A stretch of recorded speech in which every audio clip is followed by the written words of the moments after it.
watching Anime Abandoned? Also, sorry, quick request, can I get a little bit lower because I just lost part of my right here. Oh, I'm so sorry. Yeah, I didn't realize. Well, actually, that might be, and then everything else is going to be probably super quiet. In which case, I apologize. Which we can turn it up, but... No, that's fine. I don't want anyone to go deaf on my watch. Yeah. Death Watch? Overwatch, but different. Alright, so, welcome to Ultraman vs. Ultra 7, the original Toku. Before I have to talk about Ultraman, though, we need to talk about a special person who started his career early by a man named Eiji Tsuburaya.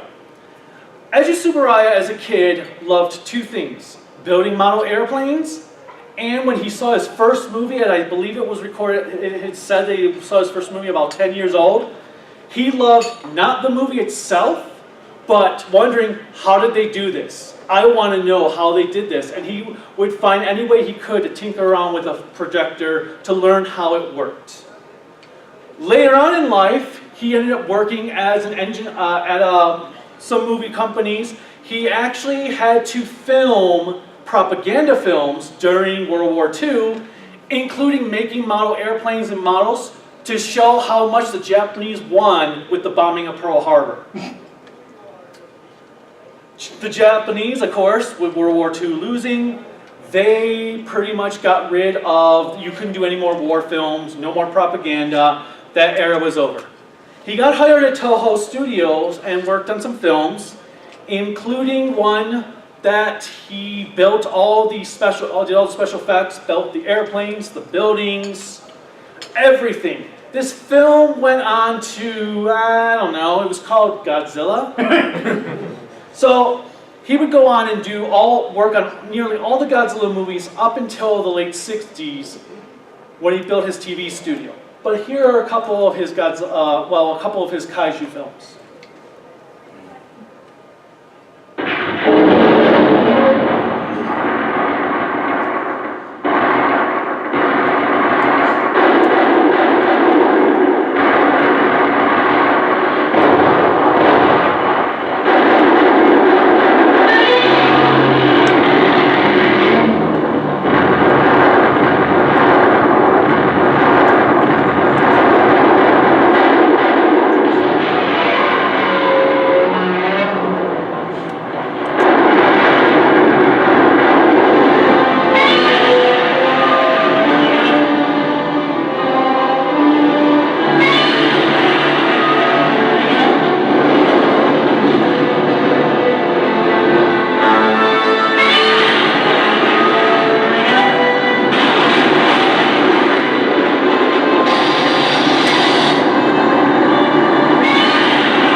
That was War of the Gargantuas. Okay. It's actually one of Toho's best non-Godzilla movies. Sweet. I definitely recommend checking it out if you have not done so. Yes? So, I wonder what his contraction videos for and we are winning the war would be like. Oh, jeez. So, Tsuburaya loved miniature work, as I'm sure you saw in these clips here. He loved detailed miniatures, loved to make things as realistic as possible. Now, in the War of the Gargantuas, what's interesting about that scene is that entire forest you see in the background. When they put that forest together, they didn't know what tree branch the guy in the suit playing Gaira was going to grab. So they had to make sure every single one of those trees was easily removable and planted it like it was an actual tree. So a lot of hard work went into it.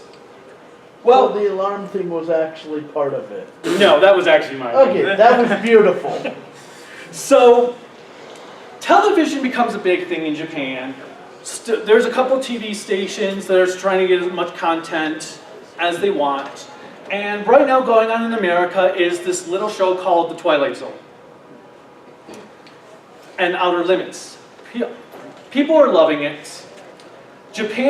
One of the Japanese studios is trying to dub it.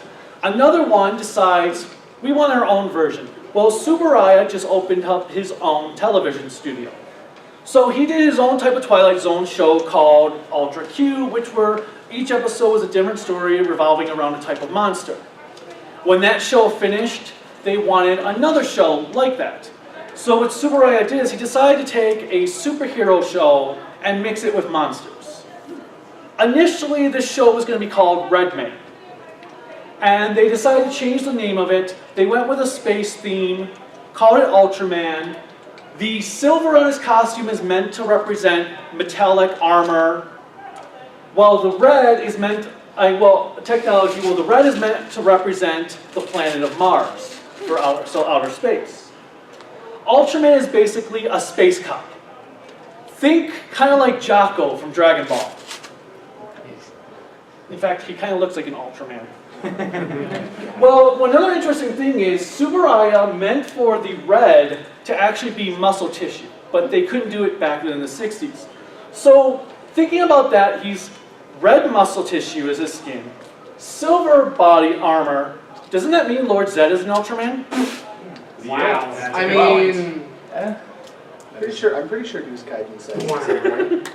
Anyway, so Ultraman was created, and it stars a group of military force called the Space Patrol that are to take care of monsters that show up or aliens. Ultraman comes in, accidentally kills one of their members, and gives him his abilities. So here's a little clip from Ultraman's first episode.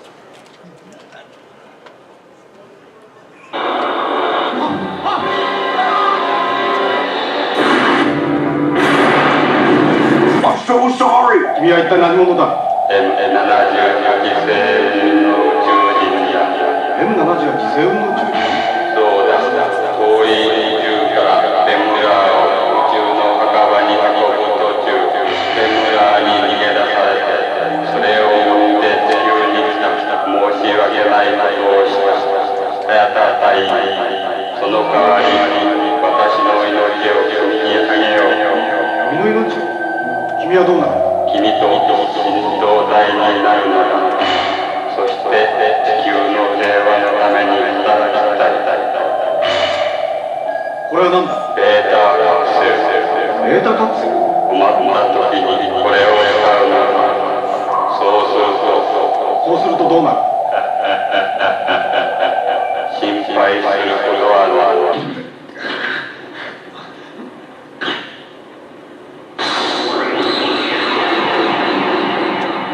78星雲の宇宙人からその命を託されたハヤタ隊員ベーターカプセルで宇宙人に変身しマッハ5のスピードで空を飛び強力なエネルギーであらゆる敵を粉砕する不死の男となったそれゆけ我らのヒーローあれなんだ危険信号でしょ赤ランプは万国共通ですからねそんなことは分かるもんかでもだいぶ慌ててるようですよああだんだん近づかが速くなってきたエネルギーが切れるみたいですね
I mean, I'll go over that in a moment.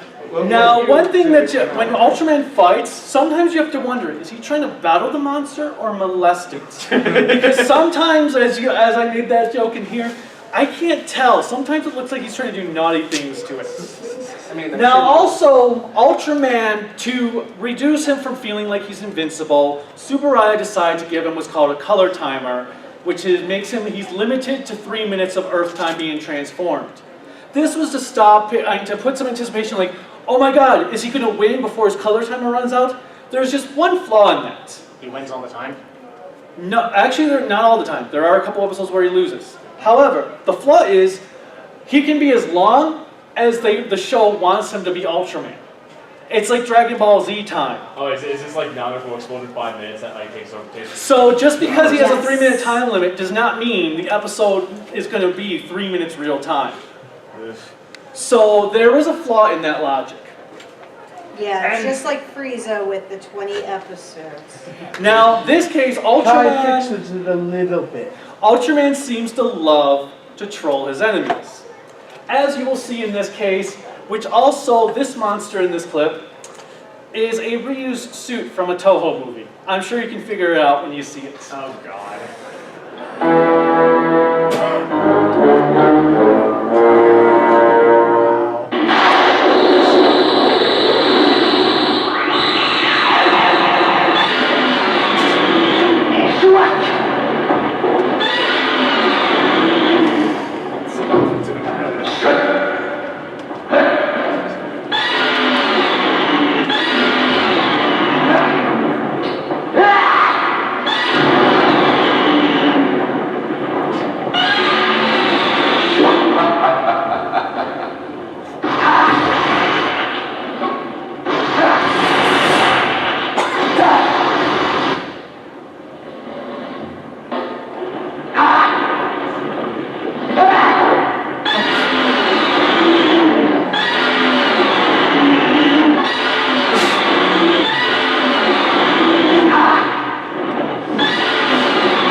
Ultraman wins. It doesn't help that his face looks like he's smiling at all the pain he's going through. Yeah. Now, one of the other things that's interesting about Ultraman is the suit in the first 13 episodes that you've seen there, they changed it up for the remaining 26 episodes of the series because they had more money for a budget and more time to make up a suit. So if you notice in later episodes, his face gets a lot more rounder and smoother, the costume kind of bulks out a little bit. Doesn't look as 60s-ish. Now, Ultraman was not without its comedy though. Despite these scenes like of Ultraman trying to rape the monsters, trying to just troll the monsters, rip its parts off and tease it with it, there's also a bit of comedy added to this series, as you will see in this Ultraman, the fight. original Monster Hunter.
Wow.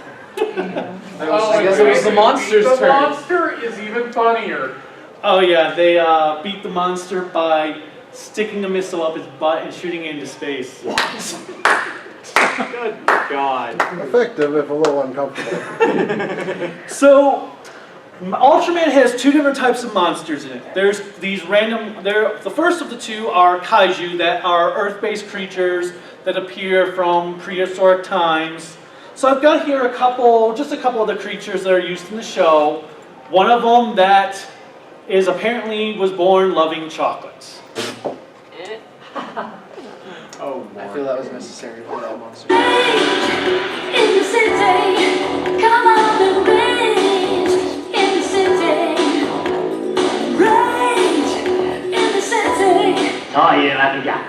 君たちがチョコレートを食べられるのもゲスラのおかげなのさ。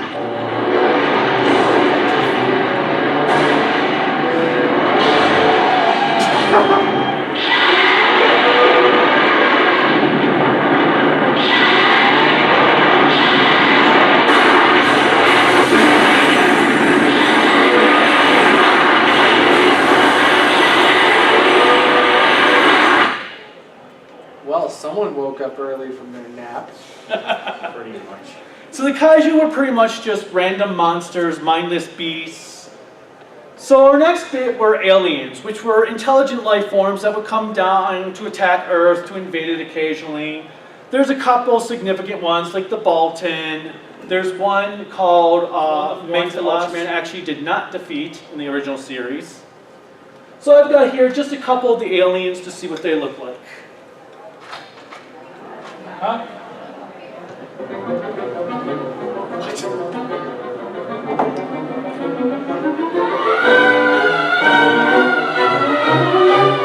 Hey, Mayu, some boy them up on the corner and thing, and boy them sell some things and thing, and who want my money and thing, you know. I know say that go go, you know, who want deal with the case proper.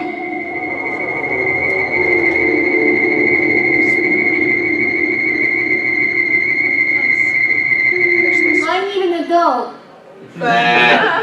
Same. So that was a couple of the aliens. That last one there with the kid was the Mayphilas that beat Ultraman. Or, well, he didn't beat Ultraman, but Ultraman didn't beat him either. They fought it out, and he's like, okay, you know what? This match is a draw. Bye. So we learned in the last episode of the series that Ultraman, is a race. Well, actually, I guess I shouldn't say that it's in the last episode of the series. Early on in the series, the Science Patrol goes to a Middle Eastern kingdom of all Japanese people with tan painted on them to pretend they were Middle Eastern, but they still spoke Japanese. And they learned that an Ultraman had been on Earth thousands of years ago that saved their kingdom. In the final episode, we get to meet Ultraman's boss, Zolfi.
人間の手で掴み取ることに価値がある。ウルトラマン、いつまでも地球にいてはいかん。ドビドビドビドビ。それならば私の命を早くあげて地球を去りたい。お前は死んでもいいのか。構わない。私はもう2万年も生きたのだ。地球人の命は非常に短い。それに早田はまだ若い。彼を否定にはできない。そんなに地球人が好きになった。よし。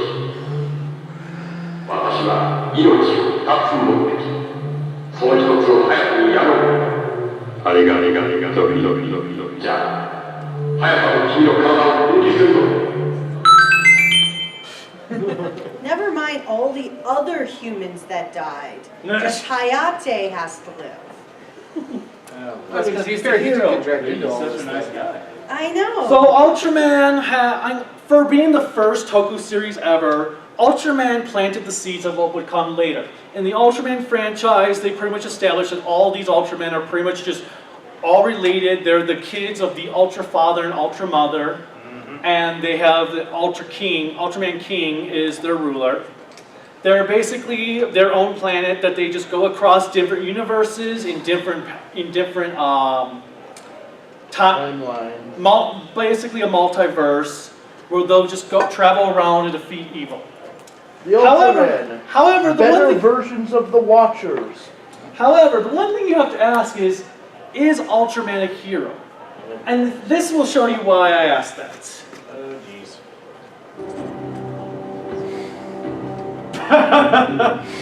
Oh my God.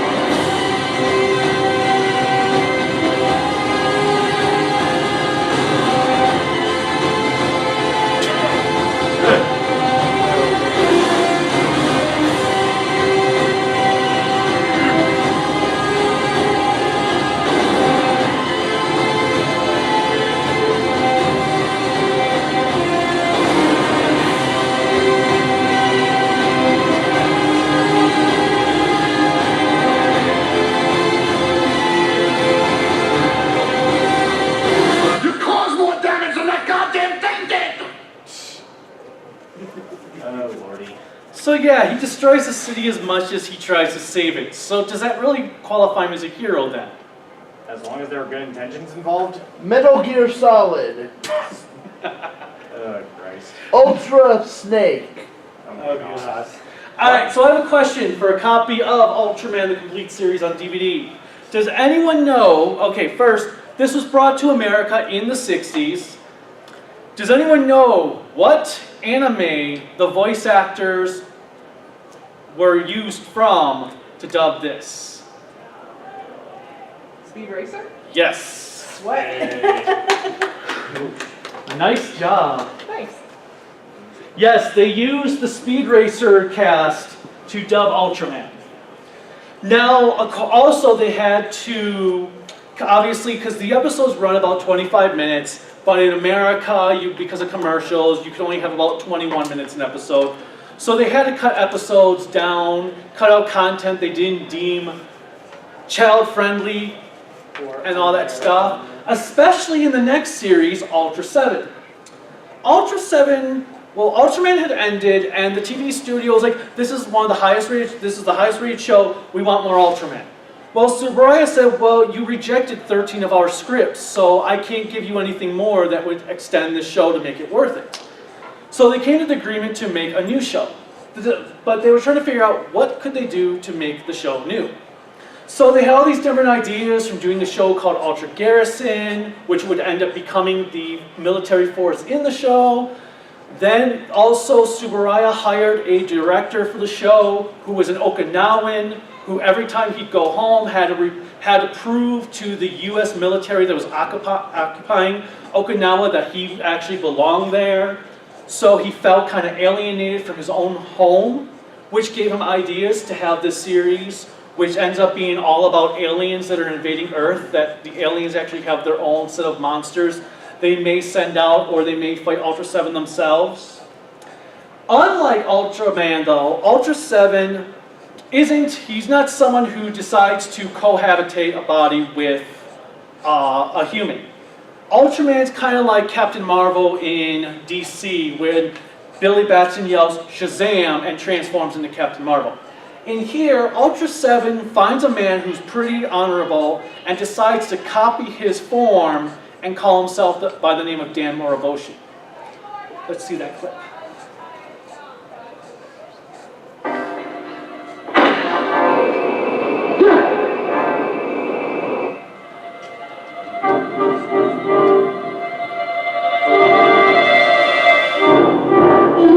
Most realistic person ever. 仲間を救うための大の敵なんと勇気ある青年だ。そうだ、この男の魂と姿がモデルでしょう。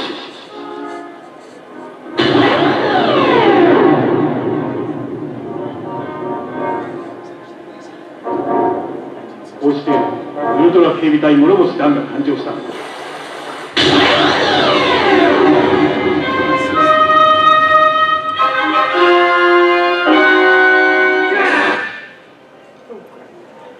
Yes, so Ultra 7 has a pair of glasses he uses to transform instead of this little capsule toy. Tsuburaya felt that the hero had to have something they could lose so that a situation could occur that the hero may not always be able to transform.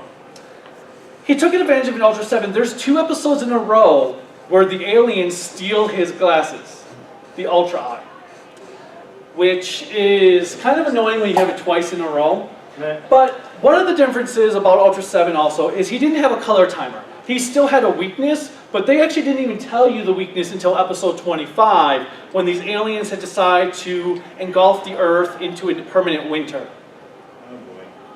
Winter is coming. 戦うため著しくエネルギーを消耗したウルトラセブンには戦闘能力がない。セブンは残り少ないエネルギーで太陽の近くまで飛びエネルギーを補充しなければならなかったのだ。So I think Tsuburaya figured out that that's the only episode that's ever used in. I think he figured out what I talked about with the first time was, you know what, the color timer is a good idea, but when we can make the 3 minutes last as long as we want, it's ineffective. So they just pretty much axed that, at least for Ultra 7. They would go back to using the color timer in every Ultraman series after that. Ultra 7 has a couple different abilities. In Ultraman, his main finishing attack weapon was the Amirium beam, the beam you saw him doing this. L is for losers. He would occasionally use a buzzsaw blade, but it really didn't do much. That was used in it actually only killed, I think, 1 monster. But most of the time, yeah, it was the Amirium beam. Ultra 7 had a few different abilities. Let's take a look at those.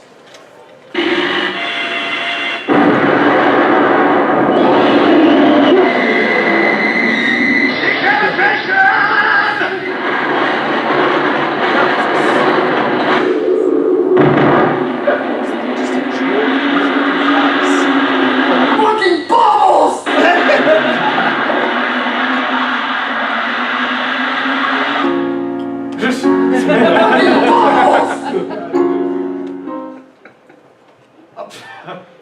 Now, yeah, he had bubble power, he had the Ultra Slugger, he had an Amirium beam type weapon, he had a weapon that would come out of his jewel.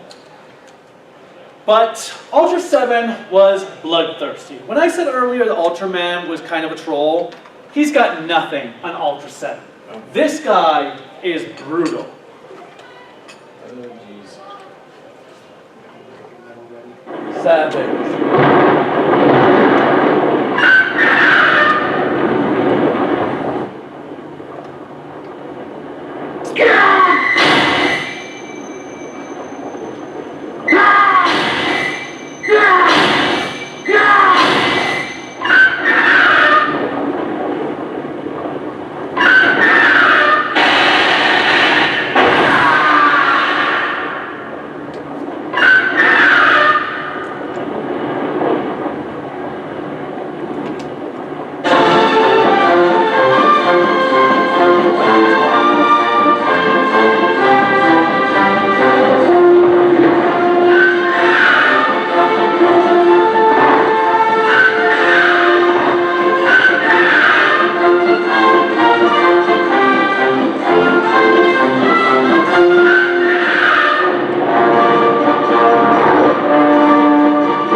Was that the original music? Yes, that was the original music to that scene. Talk about He showed this episode to me. No, you were in there when I was watching for the first yeah. time. And I'm like, She's working, and she's like, wait a minute, did he just slit his throat? What kind of hero is he? And what's with the happy music? I mean, he won. He is our hero. It's what happens when Shang Tsung becomes your hero. No, Quan Chi. Yeah, I was about to make that joke. Why doesn't he just rip off the monster's leg and just beat its head open with it? Question? Ultra 7, McDonald's savagely happy hero. Alright, so I've got here just a little trailer I had done that I am calling Friday the 13th, Ultra 7's Revengeing. Oh, God. Just when you thought it was nothing more than superstition. だ。今日はどういう日だか知ってるか？さあ、13日の金曜日。何か一大事が起こりそうな気がするんだよ。Your worst fears come to life. 一大事って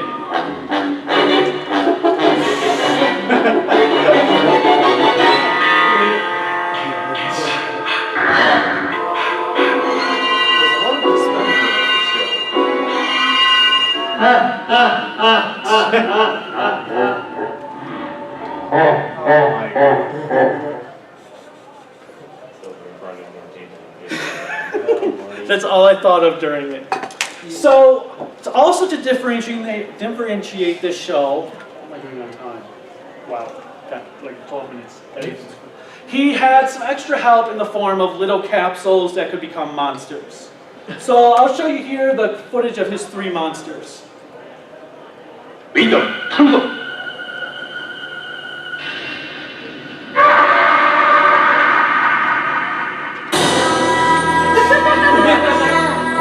I mean, yeah. I mean,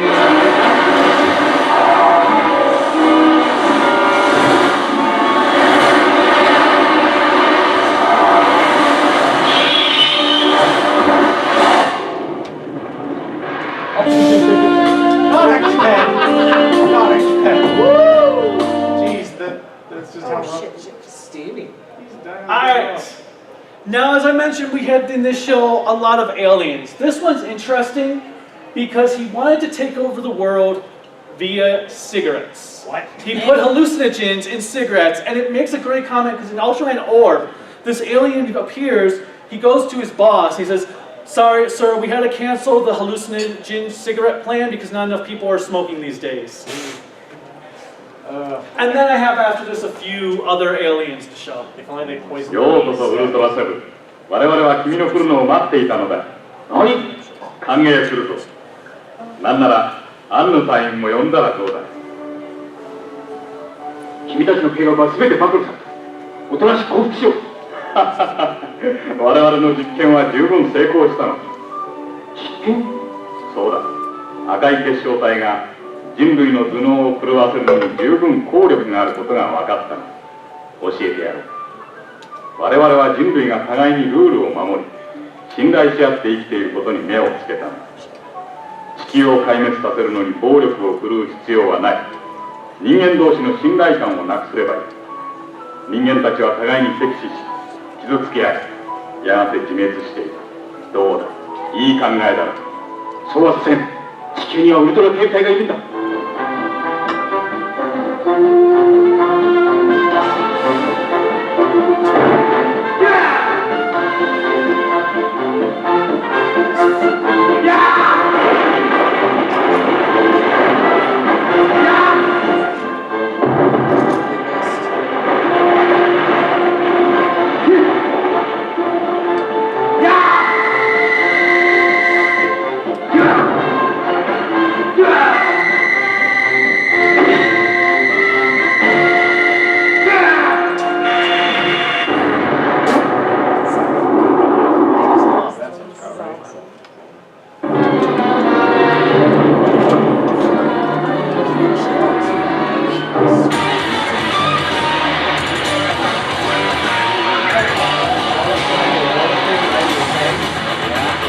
Dinosaur tank.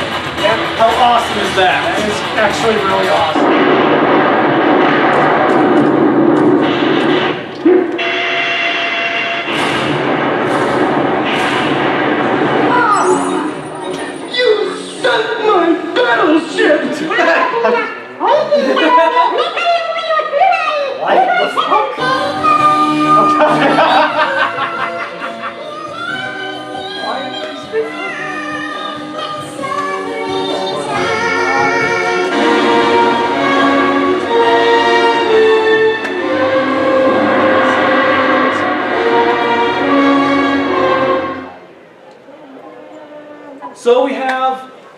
as I said, a dinosaur tank. That's like the most badass you can get. We have a ship that takes all the parts of sunken ships, like the battleship Yamato, into itself. All different types of creatures. There's a lot of variety in this show compared to Ultraman, and it's usually fun. And the coolest aspect is the show is well shot. It has a lot of great camera work, and every episode is some type of good story, science fiction, or including horror. Which this is probably a clip from one of my favorite episodes that is horror based.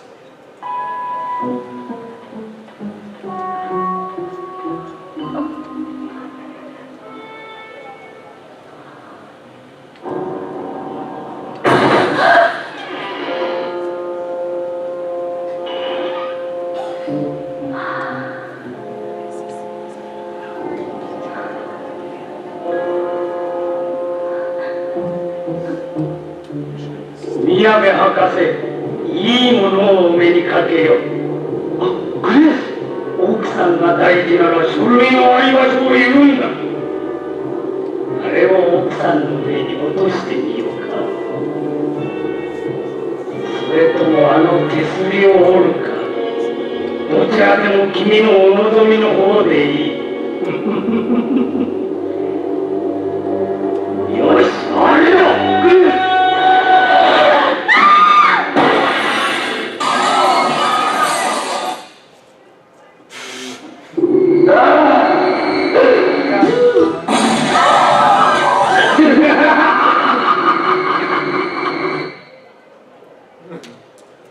My final alien I have to show for this panel is the one I consider to be the coolest Ultraman villain of all time. He's a robot by the name of King Joe, which are 4 spaceships that combine into one. Alright, in the interest of time, let's just get to the clip.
King Joe is awesome, but the one thing it also shows is if Ultra 7 can't use his eye slugger on you, he gets very pissed. You just look at the way he just gets up and runs and tries to jump kick him. He's mad. In fact, you could probably do a bunch of memes for "You Mad Bro." So that's the basics of Ultraman and the origins of what Toku came from. It's kind of amazing when you think about what they accomplished in those shows in 1966 and 67. And then I'm just seeing how everything even carried over to today's Toku with giants, miniature work. So I guess we now have any questions about Ultraman or Toku in general? So I wonder, Lord Zed came before Zed. So does that mean Rita and Lord Zed had Zed to be the next Ultraman? I bet they're really disappointed he went for darkness. God, why? The actual kid showed up in the 50th anniversary episode of Once a Rain, Operation Overdrive. Don't watch that. Alright, well I hope you guys enjoyed this panel. I hope you check out Ultraman if anything interests you.